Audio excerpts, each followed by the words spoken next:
Halo semuanya, perkenalkan nama saya Kevin Amanta Isadiandro dari Prodi Desain Komunikasi Visual. Di sini saya akan mempresentasikan hasil laporan saya, yaitu praktek kerja profesi perancangan media promosi perusahaan Geraha Studio Interior dan Arsitek Palembang. Bab 1, pendahuluan. Latar belakang. Kerja praktek adalah suatu mata kuliah yang harus diikuti oleh setiap mahasiswa dan mahasiswi jurusan Desain Komunikasi Visual di Universitas Indo Global Mandiri. Kerja praktek memberikan kesempatan mahasiswa untuk memperdalam ilmu pengetahuan yang sesuai dengan jurusannya. Kemudian Geraha Studio Interior dan Arsitek merupakan perusahaan desain yang bergerak di jasa desain interior dan desain arsitek. Alasan perancang memilih perusahaan Geraha Studio Interior dan Arsitek karena dua alasan, yaitu alasan internal dan eksternal. Internal sendiri dipilihkan oleh dosen kerja praktek untuk kerja praktek di perusahaan Geraha Studio Interior dan Arsitek. Kemudian alasan yang kedua yaitu alasan eksternal. Perancang sendiri sengaja untuk bergabung di perusahaan ini untuk mencari pengalaman kerja, langsung terjun untuk lapangan kerja tersebut. Kemudian kerja praktek ini dilakukan selama 400 jam di Geraha Studio Interior dan Arsitek. Tujuan kerja praktek: 1. Mengenali dan memahami secara umum situasi di dunia kerja, kemudian mempraktekkan materi atau ilmu yang diperoleh di kawasan kampus ke dalam dunia kerja, kemudian mempelajari fungsi desain komunikasi visual dalam dunia kerja, dan terakhir mempelajari cara menjadi desainer yang profesional. Kemudian manfaat kerja praktek: memperluas wawasan serta menambah ilmu pengetahuan secara sistem dan mekanis kerja di perusahaan tersebut. Kemudian memberikan pelajaran bahwa kedisiplinan sangat dituntut ketika memasuki dunia kerja, dan terakhir yaitu meningkatkan kualitas sebagai seorang desainer grafis. Kemudian lokasi kerja praktek. Pada pelaksanaan kerja praktek, profesi di Geraha Studio Interior dan Arsitek beralamatkan di Jalan Nuri nomor 10, Kecamatan Ilir Timur 2, Kota Palembang, Sumatera Selatan. Kemudian untuk lebih jelasnya, Geraha Studio Interior dan Arsitek ini berada di gedung lantai 2 Warkop Wahen. Bisa dilihat di samping gambar denah dan foto warkopnya. Kemudian lingkup kerja praktek. Ruang lingkup kerja praktek Geraha Studio Interior dan Arsitek ini adalah meliputi bidang jasa desain grafis.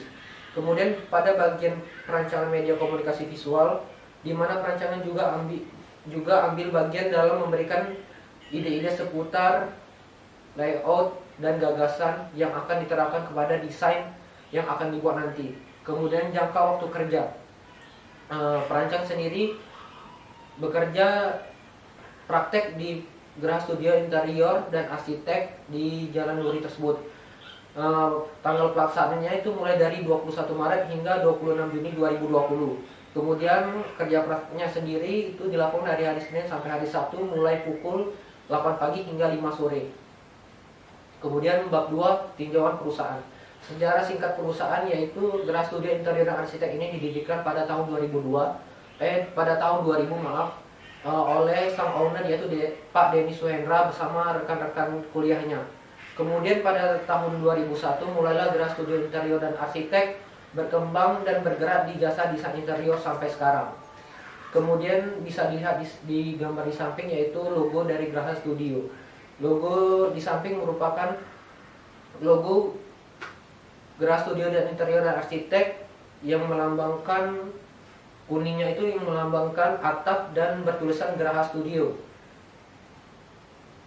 Kemudian visi dan misi.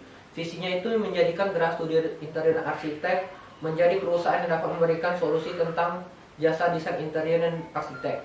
Kemudian menjadikan Geraha Studio Interior dan Arsitek menjadikan perusahaan yang mampu memberikan pelayanan jasa yang berkesan bagi semua klien dan pihaknya. Kemudian misinya yaitu memberikan pelayanan transaksi yang memuaskan bagi pelanggannya, membentuk karakter pelanggan untuk memiliki pengetahuan dan referensi yang luas lebih lanjut untuk tentang jasa desain interior dan arsitek. Kemudian memberikan kualitas terbaik produk yang ditangani dan dikelola oleh ahlinya. Kemudian bagian struktur organisasi. Struktur organisasi adalah suatu susunan atau komponen atau unsur-unsur kerja dalam sebuah organisasi. Selain itu, struktur organisasi juga menunjukkan spesialis dari pekerjaannya, dan saluran maupun penyampaian laporan. Kemudian di samping ini adalah struktur organisasi dari Gera Studio Interior dan Arsitek. Kemudian peralatan dan software yang dipakai. Untuk peralatannya sendiri, perancang menggunakan laptop pribadi yang dibawa dari rumah. Kemudian untuk softwarenya menggunakan Adobe Illustrator CS6. Mengapa menggunakan Adobe Illustrator CS6? Dikarenakan menurut perancang software AI adalah yang paling dikuasai dan biasanya perancang gunakan ketika membuat sebuah desain. Gambar di samping adalah pada saat melakukan perancang kerja praktek di Gera Studio dan Interior dan mengerjakan salah satu proyeknya. Bab 3 yaitu pelaksanaan kerja praktek. Keterlibatan dalam proyek. Perancang melakukan 10 proyek dalam sebuah desain selama kerja praktek di Gera Studio dan Arsitek. Yang pertama itu yang perancang kerjakan yaitu perancangan promosi template Instagram Gera Studio Interior dan Arsitek. Perancangan template ini merupakan kegiatan pertama yang perancang lakukan di Gera Studio Interior dan Arsitek. Perancangan ini dibuat untuk membersihkan hasil karya dari desain interior dan desain arsitek yang selama ini sudah dikerjakan oleh perusahaan ini. Perancangan ini dibuat dengan ukuran 1920 pixel dikali 1080 pixel dengan resolusi landscape. Nah, sebelum memasuki editing layout, kita harus melalui beberapa tahap, yaitu tahap pertama yaitu ide layout. Bisa dilihat gambar di samping. Ide layout merupakan dibuat untuk mengeksplorasi ide-ide sehingga menemukan sebuah ide yang tepat agar desain yang dibuat nantinya memiliki konsep yang kuat. Ketika sudah membuat ide layout, beralih ke rough layout. Rough layout merupakan sketsa kasar. Setelah menemukan ide-ide, perancang melakukan sketsa kasar untuk membuat desain atau editing yang akan dibuat nantinya. Ketika sudah membuat tahap rough layout, saatnya melakukan tahap editing layout. Pada tahap editing layout, perancang membuat desain sesuai dengan rough layout yang telah dibuat tadi. Kemudian perancang melakukan proses di mana menggunakan elemen-elemen grafis yang sudah ditentukan di rough layout tadi. Setelah melakukan editing layout, perancang langsung mengekspornya menjadi final layout. Pada tahap final layout, perancang telah menentukan layout, warna, dan elemen grafis yang sesuai dengan image perusahaan. Sesuai dengan perancangannya tadi, nama perancangannya tadi, setelah hasil akhir di final layout, langsunglah ke tahap post Instagram. Setelah dilakukannya hasil final design, pada tahap terakhir, perancang menguploadnya di official Instagram dari perusahaan tersebut, yaitu Geraha Studio Design. Kemudian perancangan yang kedua yaitu perancangan buku menu Warkop Wakheng. Perancangan kali ini merupakan perancangan kedua yang perancang kerjakan selama kerja praktek ini. Perancangan ini dibuat untuk menggantikan buku menu yang lama sehingga lebih modern dan sesuai dengan image perusahaan. Perancangan ini dibuat dengan ukuran A4 21 cm dikali 29,7 cm dengan resolusi portrait. Seperti perancangan sebelumnya harus melewati beberapa tahap dahulu seperti ide layout, rough layout, editing layout, dan final layout. Kemudian perancangan yang ketiga yaitu perancangan promosi template Instagram Warkop Wakheng. Perancangan template ini merupakan perancangan yang ketiga yang perancang kerjakan selama kerja praktek di perusahaan ini. Perancangan ini dibuat untuk mempromosikan makanan dan minuman yang dijual di Warkop Wakheng melalui media Instagram. Perancangan ini dibuat dengan ukuran 1080 pixel dikali 1080 pixel. Seperti sebelum-sebelumnya harus melewati beberapa tahap dahulu seperti ide layout, rough layout, editing layout, dan final layout. Seperti perancangan yang pertama, setelah melakukan final layout, perancang menguploadnya di media Instagram di official Instagram Warkop Wakheng. Kemudian perancangan yang keempat yaitu perancangan lomba poster Kemendikbud. Perancangan lomba poster Kemendikbud adalah kegiatan keempat yang perancang lakukan di perusahaan ini. Kemudian perancangan ini dibuat untuk mengikuti lomba poster dari Kemendikbud dalam rangka mencegah penyebaran COVID-19 lewat media poster. Perancangan ini dibuat dengan ukuran A4 21 cm dikali 29,7 cm dengan resolusi landscape. Seperti yang sebelumnya, perancangan kali ini harus melewati beberapa tahap dahulu seperti ide layout, rough layout, editing layout, dan final layout. Kemudian yang kelima yaitu perancangan buku menu Pampis. Perancangan buku menu Pampis merupakan kegiatan kelima yang perancang dilakukan di perusahaan ini. Perancangan ini dibuat dengan ukuran A4 yaitu 21 cm dikali 29,7 cm dengan resolusi portrait. Seperti sebelumnya harus melewati beberapa tahap dahulu seperti ide layout, rough layout, editing layout, dan final layout. Kemudian perancangan yang keenam yaitu perancangan spanduk Pampis. Perancangan spanduk Pampis adalah kegiatan keenam yang perancang lakukan di perusahaan ini. Perancangan ini dibuat dengan ukuran 240 cm dikali 70 cm. Seperti sebelumnya harus melewati beberapa tahap dahulu seperti ide layout, rough layout, editing layout, dan final layout. Ketika sudah mendapatkan persetujuan dari perusahaan tersebut, akhirnya final layout tersebut dicetak menjadi ukuran spanduk aslinya menjadi final design, seperti gambar di samping.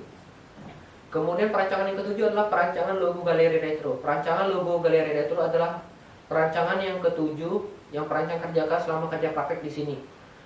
Perancangan kali ini dibuat untuk membuat logo baru dari perusahaan galeri retro tersebut. Seperti sebelum-sebelumnya harus melewati beberapa tahap seperti ide layout, rough layout, editing layout, dan final layout seperti gambar di samping. Kemudian perancangan yang ke-8 yaitu perancangan promosi template Instagram galeri retro. Rancangan promosi ini adalah template Instagram galeri retro adalah kegiatan ke-8 yang perancang lakukan di perusahaan ini. Perancangan ini dibuat untuk mempromosikan barang retro atau jadul yang akan dijual di galeri retro tersebut dengan melalui media Instagram. Rancangan ini dibuat dengan ukuran 1080 pixel dikali 1080 pixel. Seperti sebelum-sebelumnya harus melewati beberapa tahap lebih dahulu yaitu ide layout, rough layout, editing layout, dan final layout. Dan yang ke-9 adalah perancangan member VIP Card Pampis. Perancangan member ini merupakan kegiatan yang ke-9 yang perancang lakukan di perusahaan ini. Perancangan ini dibuat untuk member-member baru dari Pampis. Kemudian ukuran dari perancangan ini yaitu 9 cm dikali 5,5 cm dengan resolusi portrait. Seperti sebelum-sebelumnya harus melewati beberapa tahap yaitu ide layout, rough layout, editing layout, dan final layout. Kemudian yang terakhir adalah perancangan media member VIP Card Copy, merupakan perancangan yang terakhir atau perancangan project ke-10 yang perancang kerjakan selama kerja praktek di sini. Perancangan ini dibuat untuk pelanggan-pelanggan baru dari Kopi. Kemudian rancangan ini dibuat dengan ukuran 9 cm dikali 5,5 cm dengan resolusi portrait. Seperti sebelum-sebelumnya, perancangan ini harus melewati beberapa tahap seperti ide layout, rough layout, editing layout, dan final layout. Dan terakhir adalah penutup, kesimpulan. Perancang menyimpulkan bahwa sebagai seorang desainer grafis, ketika terjun ke lapangan ke dunia kerja atau profesi, kepribadian yang idealis dan ego benar-benar harus ditahan dan disisihkan. Kemudian menyesuaikan ide perancangan klien harus dengan briefing terlebih dahulu. Disinilah peran penting dari seorang desainer untuk memberitahu desain seperti apa yang layak untuk dicetak nantinya. Kemudian yang penting adalah kemampuan akademis yang dapat tersalurkan di kerja praktek ini. Kemudian saran kepada pihak perusahaan, sekiranya mahasiswa kerja praktek di Gerah Studio Interior Arsitek ini dapat dijadikan sebagai bahan pertimbangan bahwa kehadiran seorang desainer sangat penting di dunia promosi. Kemudian menjadi seorang desainer komunikasi visual harus memiliki ide dan kualitas yang memiliki ciri khas tersendiri. Dan terakhir, mampu menjalankan berbagai software grafis sehingga dapat menjalankan berbagai sebagai mahasiswa magang yang baik dan dapat dipercaya. Sekian dan terima kasih.